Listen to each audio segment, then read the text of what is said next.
Saudara-saudara yang terkasih dalam nama Tuhan Yesus Kristus, marilah kita bersama-sama mempersiapkan hati dan pikiran kita untuk menyambut firman Tuhan, supaya firman itu menggugah kita untuk hidup dan percaya serta siap menyambut janji Tuhan serta penggenapannya dalam hidup kita. Marilah kita berdoa. Tuhan yang kami kenal dalam Yesus Kristus, kami bersyukur untuk waktu yang Kau berikan bagi kami, supaya kami dapat bersekutu denganmu dalam ibadah dan dalam renungan akan firman. Maka berilah kami pengertian dan berilah juga roh-Mu, supaya Dia mengajar kami untuk memahami kebenaran itu, serta terutama melakukannya dalam hidup kami. Pakai hamba-Mu untuk menjadi penyambung lidah-Mu, seperti para nabi-Mu pada masa lalu dan juga pada masa kini. Di dalam nama Tuhan Yesus, amin. Saudara-saudara sekalian, firman Tuhan yang menjadi renungan kita pada kesempatan kali ini di Minggu Advent yang keempat diangkat menurut kitab Nabi Yesaya pasal 7 ayat yang ke-10 sampai ke-16. Yesaya pasal 7 ayat 10 sampai ke-16, dan saya akan membacakannya demikian. Pemberitaan mengenai Immanuel. Tuhan melanjutkan firman-Nya kepada Ahaz, katanya, mintalah suatu pertanda dari Tuhan Allahmu. Biarlah itu sesuatu dari dunia orang mati yang paling bawah, atau suatu dari tempat tertinggi yang di atas. Tetapi Ahaz menjawab, aku tidak mau meminta, aku tidak mau mencobai Tuhan. Lalu berkatalah Nabi Yesaya, baiklah, dengarkanlah hai keluarga Daud. Belum cukupkah kamu melelahkan orang sehingga kamu melelahkan Allahku juga? Sebab itu Tuhan sendirilah yang akan memberikan kepadamu suatu pertanda. Sesungguhnya seorang perempuan muda mengandung dan akan melahirkan seorang anak laki-laki, dan ia akan menamakan dia Immanuel. Ia akan makan dadi dan madu sampai ia tahu menolak yang jahat dan memilih yang baik. Sebab sebelum anak itu tahu menolak yang jahat dan memilih yang baik, maka negeri yang kedua rajanya engkau takuti akan ditinggalkan kosong. Demikian firman Tuhan bagi kita hari ini. Dan saudara sekalian, saya akan berusaha mengajak kita untuk merenung berdasarkan janji Tuhan ini, dan bagaimana kita melihat janji Tuhan ini berlaku dan menyadari penetapannya atau realisasinya di dalam kehidupan kita di masa kini. Janji adalah hutang. Janji adalah hutang, itu kata pepatah. Dan hutang tentu saja harus dibayar. Namun tidak jarang banyak orang yang kecewa karena janji tetap tinggal sebagai sebuah janji, tanpa pernah digenapi, tanpa pernah ditepati. Banyak janji yang hanya menjadi sebatas pemanis bibir, atau menjadi semacam jurus ampuh dalam seni meyakinkan pendengar. Ya, kalau seseorang ingin diyakinkan, maka berilah dia janji-janji. Janji bisa dipenuhi bila syarat terpenuhi. Di dalam kehidupan kita sering membaca ya dalam undian-undian, di mana ada selalu tertulis di akhir pengumuman undian itu, dan biasanya ditulis dengan huruf yang kecil, dalam kata-kata syarat dan ketentuan berlaku. Ya, si pemilik undian atau si pemberi undian berjanji untuk memberikan hadiah, tetapi hadiah itu bisa diperoleh dengan syarat dan ketentuan berlaku. Dan itu ditulis dalam huruf yang kecil dan mungkin di bawah sekali atau di akhir sekali dari pengumuman itu. Semua kita, semua orang pasti pernah berjanji. Semua orang pasti berusaha untuk menepati janji, dan tidak sedikit juga dengan kondisi-kondisi tertentu karena keterbatasan kita tidak bisa memenuhi, merealisasikan janji itu. Tapi bagaimana bila Tuhan yang berjanji? Dan seperti apakah janjinya itu? Hari ini kita di dalam perayaan Advent yang keempat ini menerima dan menyambut janji Tuhan yang diartikulasi, yang dimampatkan menjadi sebuah kata yang terkenal sekali dan pasti sering kita dengar, Immanuel. Immanuel, Allah beserta kita. Janji ini disampaikan kepada Ahaz, Raja Yehuda, ketika dia menolak dengan lagak sopan dan mengatakan, aku tidak ingin mencobai Tuhan. Tapi sebenarnya di dalam penolakan Raja Yehuda ini ada sebuah suara di dalam hatinya, mungkin menurut beberapa penafsir, bahwa dia tidak yakin akan janji Tuhan itu. Karena pada saat janji ini ditulis atau disampaikan kepada sang raja, kerajaannya, yaitu kerajaan Yehuda, itu berada dalam ancaman kerajaan besar, yakni dari kerajaan Aram yang bersekutu dengan kerajaan Israel, yaitu kerajaan utara. Kita tahu bahwa kerajaan Israel setelah Salomo meninggal dunia itu terpecah menjadi dua, kerajaan selatan dan kerajaan utara.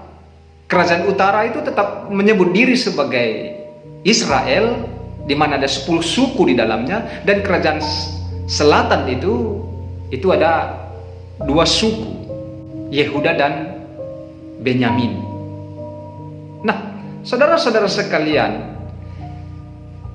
Ahaz, Raja Yehuda itu yang melihat bahwa kerajaannya itu kecil dibandingkan kerajaan Israel, saudaranya sebelah utara, yang bersekutu dengan Aram, mencoba mencari perlindungan.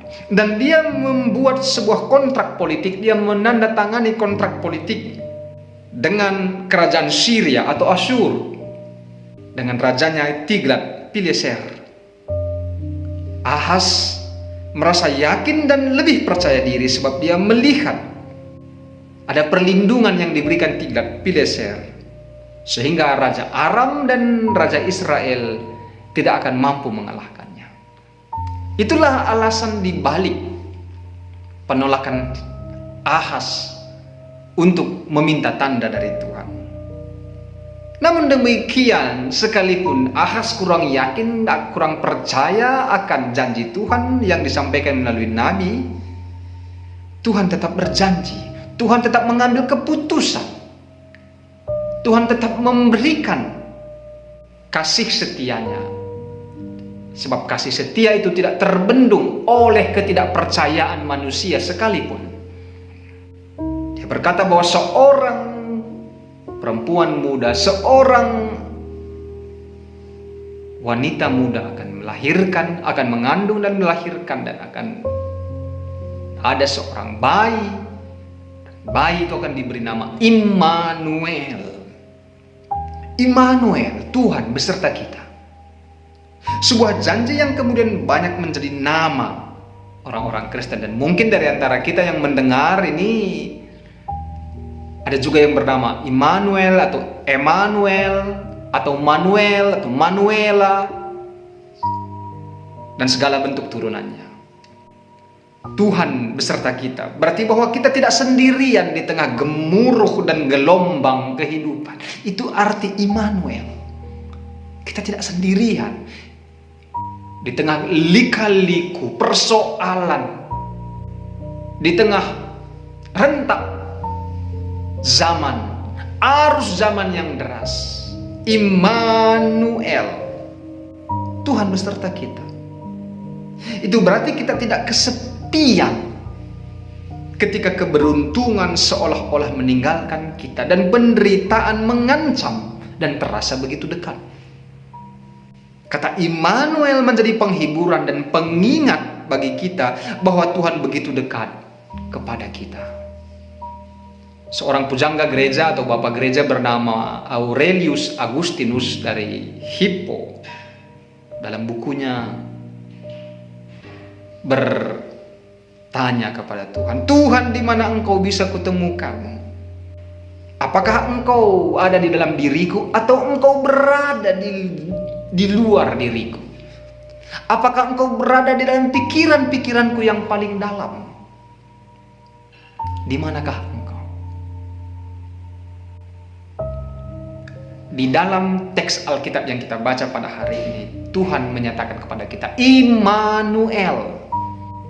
Pernyataan Agustinus tersebut adalah sebuah ungkapan yang sangat indah yang lahir dari iman seorang percaya bahwa Tuhan tidak pernah jauh dari makhluk yang sangat dicintainya, yang Dia ciptakan menurut rupa dan gambarnya. Selain sebagai janji, kata Immanuel adalah juga sebuah ungkapan cinta Tuhan. Dengan janji ini, Tuhan ingin memperkenalkan diri sebagai Dia yang mencintai. Meski yang Dia cintai itu tidak mengerti apa arti cinta. Sama seperti Ahaz. Tuhan ingin menyatakan cintanya melalui janji ini, tapi Ahaz menolak. "Oh, aku tidak ingin mencobai Tuhan." Dengan kata-kata sopan begitu dia memperlihatkan ketidakpercayaannya. Immanuel adalah ungkapan cinta Tuhan. Tuhan tidak bisa menghentikan cinta keluar dari dirinya. Cinta itu terus mengalir. Bahkan ketika Dia dikecewakan oleh manusia pendosa. Immanuel sebagai ungkapan cinta Allah begitu murni. Lalu apa arti, apa makna Immanuel bagi kita saat ini? Ketika Allah berkata, "Aku beserta engkau." Ketika gereja mengajarkan Allah beserta kita, ketika dalam Alkitab ditulis Tuhan beserta kita. Namun di manakah Tuhan di tengah hiruk pikuk dunia yang dilanda corona ini? Kalau Dia Maha Kuasa, kenapa Dia tidak menghentikan segala kekacauan dan penderitaan ini? Kenapa Dia menciptakan virus yang begitu kecil dan tidak kasat mata, namun menghantam seluruh dunia dan merenggut nyawa ratusan ribu atau mungkin sudah jutaan orang, mengosongkan gereja, membuat orang-orang tidak bisa bertemu dan sebagainya dan sebagainya. Di manakah Allah yang mengaku "Aku beserta engkau", Immanuel, di saat erupsi Sinabung yang meluluh lantakkan kampung-kampung dan ladang yang siap dipanen? Ketika para petani mengharapkan hasil panen, pada situ datang debu panas dan hancur luluh lantaklah semuanya menjadi debu. Sesuatu yang diharapkan menjadi uang, lembar-lembar rupiah, kembali menjadi debu, tidak berarti. Di manakah Allah saat Merapi dan Semeru erupsi dan memakan korban manusia? Apakah arti Immanuel pada saat ini? Bila Tuhan itu Maha Cinta, kenapa ada orang tua yang rela meninggalkan bayinya di tempat pembuangan sampah atau di teras rumah orang lain hanya karena malu sebab bayi itu lahir di luar hubungan nikah? Saudara-saudara sekalian, pertanyaan di atas sulit untuk dijawab dan diuraikan. Dan mungkin saja pertanyaan-pertanyaan tersebut selalu akan menjadi pertanyaan terbuka untuk selamanya. Namun itu tidak berarti bahwa Tuhan tidak bekerja. Itu berarti bahwa Tuhan tidak bekerja. Bukan pula Dia membiarkan yang buruk terjadi begitu saja. Kita percaya dengan iman kita bahwa di tengah keburukan sekalipun Tuhan tetap bekerja, berkarya, dan bertindak, dan melalui itu akan selalu ada terbuka sebuah jalan. Ketika jalan yang lain buntu, Tuhan membuka jalan baru. Di tengah pandemi corona ini Allah juga bekerja. Corona yang berarti mahkota telah memahkotai hidup kita dalam 2 tahun belakangan ini dengan mahkota duri berupa penyakit yang mematikan. Namun di dalam iman kita percaya bahwa Allah ada bersama kita menanggung mahkota duri ini, seperti Yesus menanggung mahkota durinya di salib.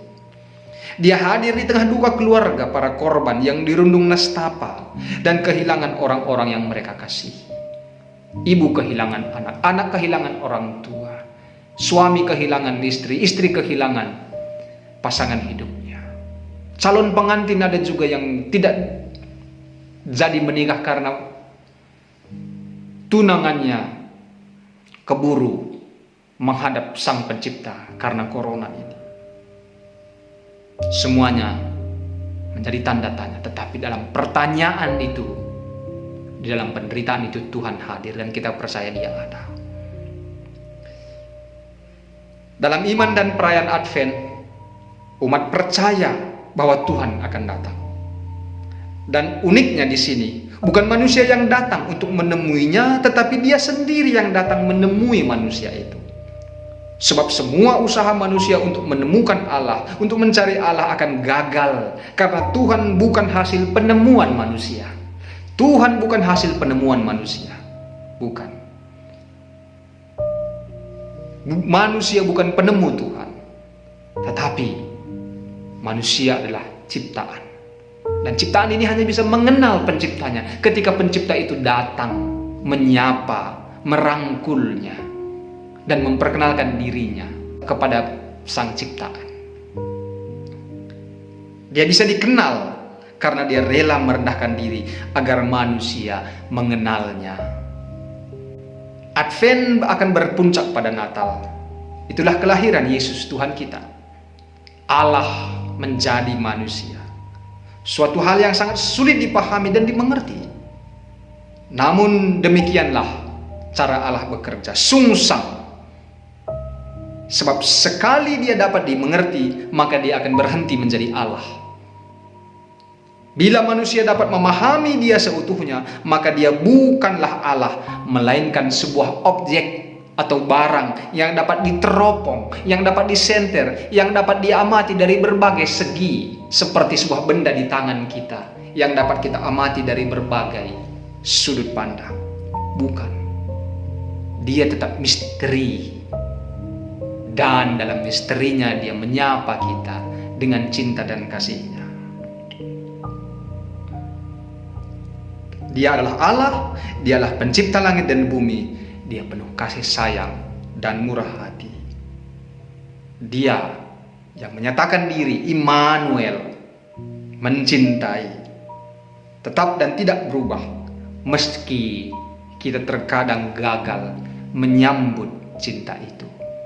Tetapi dalam kegagalan kita sekalipun, Dia masih berkata, "Aku besertamu, aku menyertai engkau." Di saat-saat tergelap hidupmu, dan ketika jiwamu terancam, bahkan ditarikan terakhir nafasmu, aku ada di sana bersama engkau dan menyambutmu dalam pelukan cintaku. Maka mari kita menyambut dan menyongsong Natal tahun ini dengan kesadaran baru, Tuhan itu mencintai. Dan ketika jalan terlihat buntu dalam cinta Tuhan, kita akan melihat ada sebuah jalan baru. Selamat Advent keempat, selamat Natal. Tuhan menyertai. Dan ingatlah, Immanuel, Dia tidak pernah meninggalkan kita. Kita berdoa. Bapa, terima kasih karena firman-Mu menyapa, menggugah kami. Engkau yang menyertai, Engkau yang mencintai. Bahkan ketika kami gagal menyambut cinta-Mu, Engkau tidak pernah gagal mencintai kami.